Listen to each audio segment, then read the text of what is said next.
Imagine this. The day the seven kingdoms finally united was the same day the earth woke up angry. Everyone thought Edwin had won. No one knew he had unlocked something that should have stayed buried forever. The wind died. The fires flickered out. And then the ground exhaled, like something beneath it had just opened its eyes. A crack split the sky.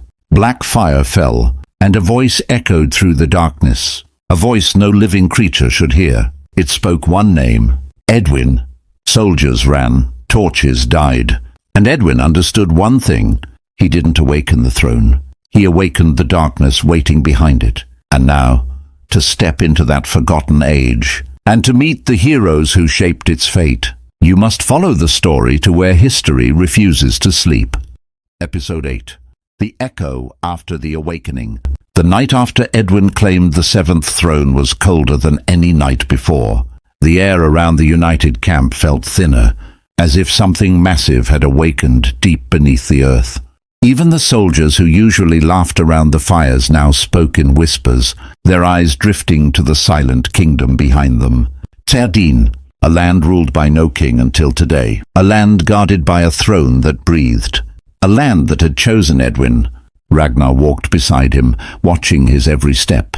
Edwin appeared the same, yet something in him had shifted, like a flame burning quietly behind his eyes. "Are you feeling all right?" Ragnar asked. Edwin didn't answer immediately. He looked toward the horizon where dawn was trying to break through the clouds. "I hear them," Edwin finally said. Ragnar frowned. "Hear who?" "Voices, not of people, but of memories. Kings long gone. Wars never written. Sacrifices buried under centuries." Ragnar exhaled slowly. "So that's the seventh burden." Edwin nodded. "The throne didn't give me power. It gave me the weight of every ruler Círdan ever had." Before Ragnar could reply, the ground trembled beneath their feet. Soldiers shouted. Horses reared. Torches flickered wildly in the wind. Then the sky tore open. A streak of black fire shot downward, crashing into the forest near the border. The shockwave threw dust and leaves into the air. A roar followed, a roar none of them had heard before. Edwin's eyes widened. "That wasn't a creature." Ragnar drew his sword. "Then what was it?" Edwin whispered. "A sign." Before they could move, a scouting unit rushed toward them. "Your Majesty." The scout shouted. "Something is coming out of the crater." Edwin and Ragnar raced toward the forest. When they reached the edge, they saw it, a massive silhouette rising from the black smoke, its body cracked with molten fissures, its eyes burning like two dying suns. Ragnar froze. "Edwin!" "Tell me this is not Cersea." Edwin's voice turned cold. "No, this is a messenger." The creature lifted its head and spoke, not with a mouth, but through the air itself. "Edwin of the Seven, the Awakened One has sensed you." Ragnar whispered. "Sensed you?" The creature continued. "The burden you carry is a light in the darkness, and Cersea devours all light." Then its molten arm lifted, pointing toward the camp. "A war older than your kingdoms begins tonight." Edwin stepped forward, sword in hand. "Tell him, I'm not afraid." The creature tilted its burning head. "You should be." The ground split open beneath it. The creature sank back into the earth like hot metal melting through ice. Silence followed. Ragnar turned to Edwin. "So the real enemy finally comes." Edwin looked at his trembling hands. "No," he whispered. "He's already here." The first fracture, the darkness left by the molten messenger, had barely settled when the camp erupted into motion. Edwin ordered every commander to prepare their units, not for war, but for something worse, an unknown enemy whose shape they had not even seen. But Edwin himself walked away from the crowd, heading toward a lonely ridge overlooking the valley. Ragnar followed him, his footsteps heavy with questions he didn't want to ask. "You're hiding something," Ragnar finally said. Edwin stopped. "I'm trying not to scare them." Ragnar stepped in front of him. "Then scare me. Tell me the truth." Edwin breathed deeply, his gaze fixed on the horizon.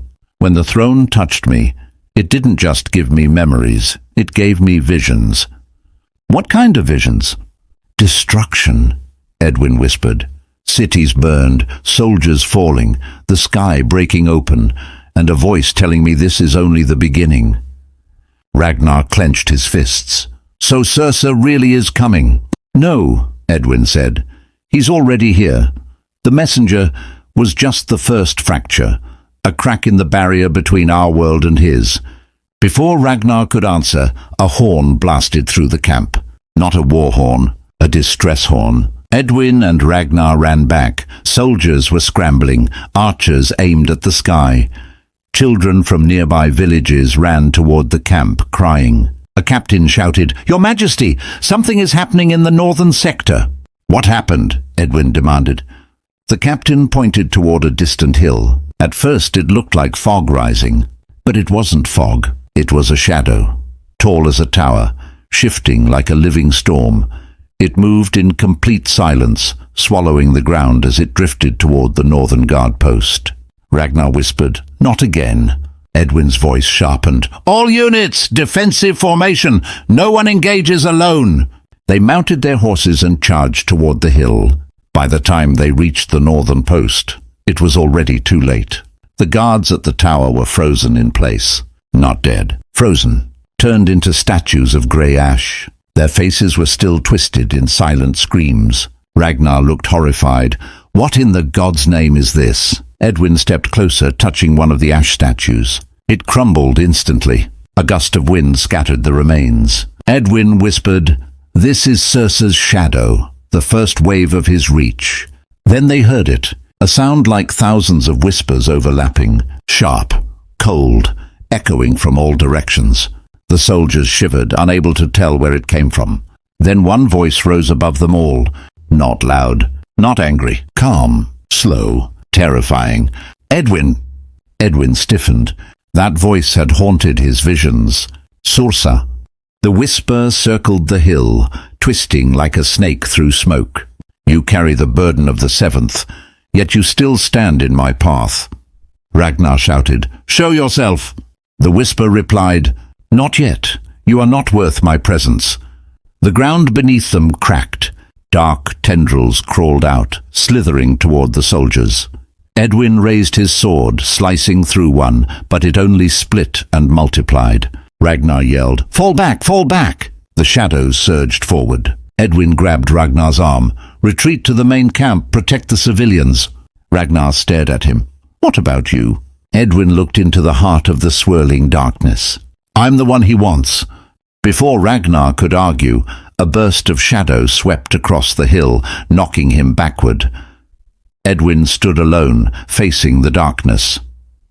The whisper returned. "You accepted the burden, but you do not understand the cost." Edwin steadied his breathing, raising his blade. "Then teach me." The shadow paused. "Very well." A bolt of black lightning shot from the dark mass, striking Edwin in the chest. His body was thrown across the ground, his vision fading to white. The last thing he heard was Cersei's cold whisper. "This is only the first fracture." The world went silent. When the king does not rise. For the first time since the unification of the kingdoms, the camp was silent, not with discipline, but with fear. Soldiers gathered around the spot where Edwin had fallen. The ground still smoked with traces of the black lightning that struck him. Ragnar pushed through the crowd. "Move, let me see him." Two healers knelt beside Edwin. His body was motionless, eyes closed, chest barely rising. "Is he alive?" Ragnar demanded. The elder healer shook her head slowly. "He is breathing, but something is holding him inside himself. It is as if his spirit has been pulled deep." Ragnar knelt beside him. He placed a hand on Edwin's shoulder, his voice trembling. "You fool, you should have retreated." Edwin did not respond. Behind them, soldiers murmured in panic. "If the king falls, what hope is left? He killed the creature at the Black Gate. He can't die now. But look at him, he's not waking up." Ragnar stood, silencing them with a look. "No one touches him except the healers. Form a perimeter. If the shadow returns, we defend him with our lives." But inside, Ragnar felt the dread clawing at his chest. Edwin wasn't unconscious. He wasn't wounded. He was trapped. Inside the void. Edwin opened his eyes to darkness, not the darkness of night, but a void without shape or direction, a space that didn't feel like the world of the living. He tried to move, but his limbs felt weightless and far away. Then the voice came, cold, echoing, familiar. Surrender. Edwin spun toward the sound, though there was no ground beneath him. Cersea, he growled. A faint glow appeared in the dark. It twisted, forming a tall figure made of shadows wrapped in faint red light. You accepted the seventh burden, Cersea said, but you do not have the strength to carry it. Edwin clenched his fists. If I didn't have the strength, you wouldn't fear me. Cersea laughed quietly, a sound like metal cracking.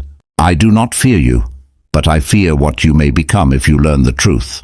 Edwin stepped closer, though the darkness shifted like water. What truth? Cersea's form grew taller, towering above him. The seven thrones were never meant to unite. They were created to keep something contained, something beneath your world. Edwin's breath caught. Contained? What is beneath us?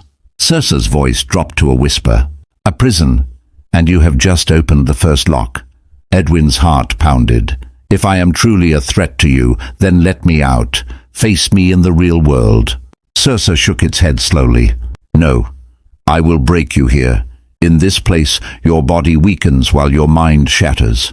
When your spirit falls, your kingdom will fall next. Edwin raised his head. You underestimate me.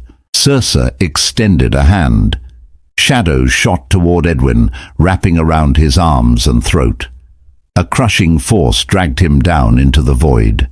This is the beginning of your end, Edwin of the Seven. The void swallowed everything. Back in the real world, Edwin's body twitched. Just once. Ragnar saw it from across the crowd. He's moving! Someone bring more light! He rushed to Edwin's side. The healers leaned in, confused. What's happening to him? The younger healer asked. Before Ragnar could answer, Edwin arched his back, gasping violently as if drowning. His eyes snapped open, but they weren't the same. His irises glowed faint blue, the same color as the ancient throne of Cerdyn. Everyone stepped back. Edwin, Ragnar whispered. Edwin looked around, breathing hard. I saw him, he said. I saw Cersea. Ragnar gripped his arm. What did he do to you? Edwin stood slowly, his voice colder than before. He tried to break me. He looked toward the mountain ridge where the shadow had first appeared. Now I know why. Ragnar's eyes narrowed. Why? Edwin turned toward him. Because uniting the seven kingdoms doesn't stop the darkness. His jaw tightened. It frees it. The prophecy that should not exist. The moment Edwin spoke, the words uniting the kingdoms frees the darkness, the entire council inside the camp fell silent. Generals exchanged tense glances. The 6 kings who had followed Edwin through war and blood now looked shaken. King Aldric stepped forward. Explain yourself. What do you mean? Edwin stood in the center of the council tent, still pale from his encounter. His glowing blue eyes slowly dimmed, returning to normal. When the throne of Cerdyn accepted me, Edwin began, it showed me something. A seal. A massive one, buried beneath the 7 thrones. Ragnar frowned. A prison? You saw it inside the visions too. Edwin nodded. The thrones were not made to rule. They were made to contain. And now, for the first time in history, 6 of those thrones have united under one ruler. King Torvald whispered, horrified, which means 1/6 of the prison is unlocked. No, Edwin said softly. 6/7. Gasps filled the tent. The Queen of Lorien approached him. Then what happens when all 7 unite? Edwin hesitated, his voice lowered. Cersea rises in full. A deadly silence spread. The scholar from Rohan, who had studied old myths and forbidden scrolls, suddenly stepped forward with trembling hands. There is something I must show you, Your Majesty. Something I hoped we would never need. He pulled out a scroll wrapped in black cloth, sealed with wax. When he broke the seal, a thick, cold wind passed through the tent. Ragnar narrowed his eyes. What is that? The scholar whispered. The 7th prophecy, the prophecy that the ancient priests tried to erase from history. He unrolled the scroll. Everyone leaned forward as he began to read. When the 7 thrones bow to one, and the burdens unite into a single soul, the prison beneath the world shall crack, and the Devourer of Light shall awaken. The scholar looked up. Devourer of Light, Cersea. Edwin's fists tightened. King Aldric slammed his hand on the table. So by uniting us, by trying to bring peace, you have awakened the greatest evil in existence? Ragnar stepped between them. He didn't know. None of us knew. The king snapped. Do we even trust him anymore? The tent erupted in arguments. Perhaps the throne corrupted him. What if the blue eyes are a sign he's turning? He brought the darkness to us. Maybe we should choose a new leader. Edwin's voice cut through the chaos like a blade. Enough! Everyone froze. He stepped forward, his expression calm but unshakable. I united the kingdoms to save lives, not to unleash destruction. But now that we know the truth, we will face it. A general shouted, How? How do we fight a being made of shadows? Edwin looked each leader in the eye. We don't fight him alone. The Queen of Lorien stepped closer. What do you mean? Edwin replied, The thrones weren't made to imprison Cersei. They were made to stop him. Each throne holds power. If one ruler controls all 7, that power becomes one wielder. Ragnar's eyes widened. You mean? Yes, Edwin said quietly. We can turn the prison into a weapon. A ripple of shock passed through the council. But, Edwin continued, to do this, one thing must happen. They leaned forward. All 7 kingdoms must accept me as their rightful king, not by force, by choice.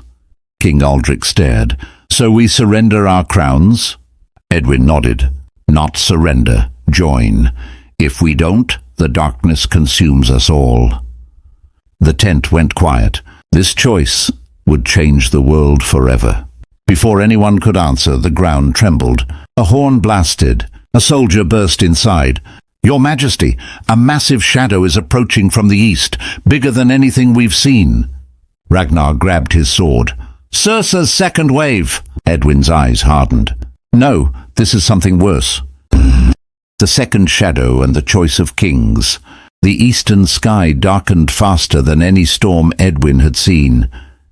The soldiers rushed out of the council tent, staring at the horizon, where a massive shape crawled across the land like a living eclipse. It wasn't one creature. It wasn't even a dozen. It was a swarm, a tidal wave of shadows rolling across the ground, swallowing forests and fields like night devouring day. Ragnar tightened his grip on his sword. This is an army. Edwin shook his head. No, this is a warning. The 6 kings formed a circle behind him, their faces pale. King Aldric whispered, How do we fight this? You don't, Edwin said. Not yet. The shadows stopped about half a mile away, forming a massive wall of writhing darkness. Then the center opened, parting like a gate. A tall figure stepped out. Unlike the swarm behind him, this one had shape, form, presence. It stood 7 feet tall, wrapped in armor-like shadow, its face hidden behind a mask of obsidian. Ragnar murmured, Another messenger. Edwin's eyes narrowed. No, this one speaks for Cersei himself. The figure marched forward, each step silent but heavy. It stopped 50 paces from Edwin. Then it spoke. Its voice was deep, hollow, echoing like a tomb. Edwin of the 7. Edwin stepped forward. I am here. You have unlocked 6 of the 7 seals. The prison weakens. Edwin kept his voice cold. Then why not finish this now? Why send messengers? The shadowed figure tilted its head. Because Cersei enjoys watching hope die slowly. Ragnar cursed under his breath. Coward. The messenger ignored him and raised an arm. A swirling sphere of darkness appeared above its palm. This is a taste of what awaits your world. When the 7th throne bows, the Devourer will walk freely. Edwin lifted his sword. Tell Cersei this. I won't let the final throne unlock. The figure replied, You don't have a choice. The throne chose you, and soon the 7th kingdom will kneel on its own. Then the sphere burst. A wave of black force shot across the land. The ground cracked. Trees splintered. Tents ripped apart. Soldiers were thrown through the air. Edwin stood firm, sword raised, pushing against the wave with all his strength. The 6 kings shielded themselves behind him. Ragnar grabbed a broken shield and dug his heels into the dirt. "Edwin, push!" Edwin roared and stepped forward. The wave split around him, tearing apart everything except the king who refused to fall. At last, the force faded. Smoke filled the field. Bodies lay scattered. The shadow army began to retreat into the darkness. But the messenger remained. He pointed at Edwin. "You have until the next moon. Unite the 7th kingdom. Complete the seal. Complete the prophecy." Edwin shouted back, "I will not unleash him." The messenger's voice grew colder. "You already have." Then the figure dissolved into smoke, sucked back into the endless wall of shadows until nothing remained. The choice of kings. The dust settled slowly. The kings helped their wounded men rise while Ragnar checked Edwin's injuries. "Are you all right?" Edwin nodded, though exhaustion bent his shoulders. King Aldrich approached him, blood on his face, fear in his eyes. "You said earlier that we must unite under one ruler." "By choice." Edwin looked at him. "Yes." The Queen of Lorien stepped forward. "Then the choice must be made now." Before the next moon, one by one the leaders gathered around him. King Torvald said, "If what we saw today is just a fraction of Cersei's power, then we cannot stand divided." The young general of Eldamir added, "If a united throne can become a weapon, then we will unite with you." King Aldrich hesitated. His pride waged war with his fear. Finally he lowered his head. "I will lay down my crown, not for submission, but for survival." The queen lifted her hand. "I too accept Edwin as High King." Slowly, one by one, all 6 leaders bowed their heads. Ragnar placed a hand on Edwin's shoulder. "You did it." The 7th burden brought them together. Edwin didn't smile. Instead, he stared at the shadow-filled horizon. "This isn't victory, Ragnar. This is preparation." Ragnar frowned. "Preparation for what?" Edwin's voice dropped to a cold whisper. "For war." The kings looked at him. "What do we do now?" the queen asked. Edwin turned toward the distant silent kingdom of Cerdyn. "We prepare the ritual of binding. We gather every army, every mage, every healer, every weapon." He stepped onto a rock overlooking the battlefield. "Cersei has given us our deadline." He raised his sword toward the dark horizon. "So we will answer him." A cold wind blew across the field, scattering the ashes of the fallen. Episode 8 closes with Edwin's final words echoing through the night. "Let the war for the 7th throne begin." And as the last shadow faded, Edwin felt it. That cold breath on the back of his neck. The kind of presence that only appears when something ancient is watching you, waiting for you, claiming you. He turned toward the darkness, but nothing was there, only silence. The kind of silence that promises a war no one is ready for. Whatever woke that night is coming for him. And the next move, it won't be Edwin's. It'll be the darkness itself. The next episode is close, and trust me, what's coming will change everything. Until then, keep me in your story, remember me in your thoughts, and don't forget to like, share, and subscribe. The real nightmare has only just begun.